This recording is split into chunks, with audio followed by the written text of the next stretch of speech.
What's up mga kapriyon? Good morning! So naabot na ang atong schedule rong adlaw, DE16 from Cebu nga Cebu.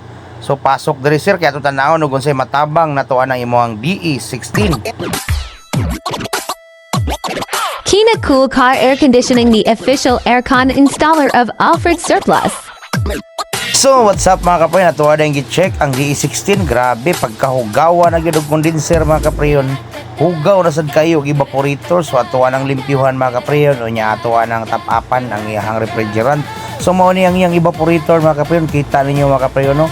Wala na ginaybugnaw mga kapriyon nya ang iyang drain naa na sa sulod ni gawas mga kapriyon tungod sa ang iyang drain plug barado na jud kay tanan. So atuwa ng limpyuhan mga kapriyon. So kaning DE16 mga kapriyon ang iyang conversion ni isuyop. So pwede ra na to kuuton diri sa kilid mga kapriyon ang iyang evaporator. Pwede ra na to limpyuhan po diri sa kilid para mo drain na siya mga kapriyon, mawagtang na ng mga lamog-lamog na niya. So stay tuned mga kapriyon. Ato aday ng sugdan mga kapriyon, kita nyo na kanang mga dagko kayong lamog-lamog mga kapriyon, mauna ang hugaw sa evaporator nga naa didto sa sulod mga kapriyon. So atuwa na siyang gisigihan paglimpyo mga kapriyon sa pagkakaroon.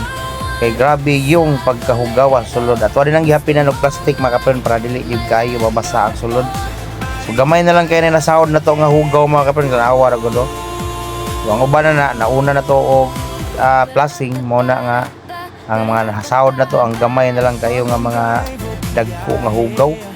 Alright, so humana na mga kapriyon ang iyang condenser. Ato po ng limpyuhan mga kapriyon kay makuot raman sa ng condenser ng DE16. Unya lukso na po ta diri napita mga kapriyon, ari na po tas condenser ato na siya hugasan kay para matangtang na iya mga lamog-lamog kay pertig yung pagkahugawas condenser og sa radiator mga kapriyon. Mao na nga ato na siyang gipasiritan og panagsa na diri si Dudong Marvin o si Melvin nagpasilong. Mao na ang iyang hugaw sulod sa condenser asa gawas. Grabing pagkahugawa gyud mga kapriyon, dagko kay bagal kay taod-taod na sad ni ang unit nga wa na kuan wa na timan. So kada adlawang biyahe na mga kapriyon, lagyo kinig biyahe mag-deliver ni si Busing og ice. Tapos kato mo palit sa mga ice ay ari ni Busing, kontaka lang gyud ni si Busing mga kapriyon. Right, so grabe yung pagkahugawa natin, special nga tools diya para limpyo na sa condenser mga kapriyon, para kuot na siya mga kapriyon sa mga angay kuoton. Okay.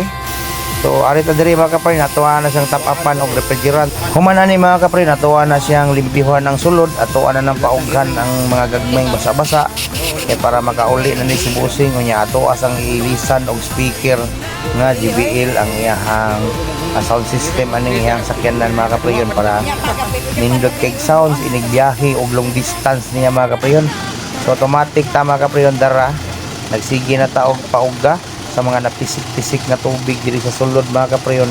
Human ana atoan na nang itaod ang iyang speaker nga gipalit ni Busing kay para good sa kay na og music inigbiyahe ani undi pohon mga kapriyon. So what's up mga kapriyon, mo na ni atoan nang itaod niyang mga speaker kay human na ta grind ana mga kapriyon. Human ana mga kapriyon, mauli na ni si Busing og si Bunga nga bugnaw na gyud ang iyang aircon. Mala North Pole na nga lamig. Nanay sound si sir, dili na maboring. What's up mga kapriyon, humana gyud ang ato ang DE16. Muli na si Bunga nga nagmala North Pole na ang lamig. So daghang salamat sir sa paglaag og pagsalig. So amping kanunay sa imuhang pagbiyahe. So alita taman mga kapriyon, bye bye o God bless.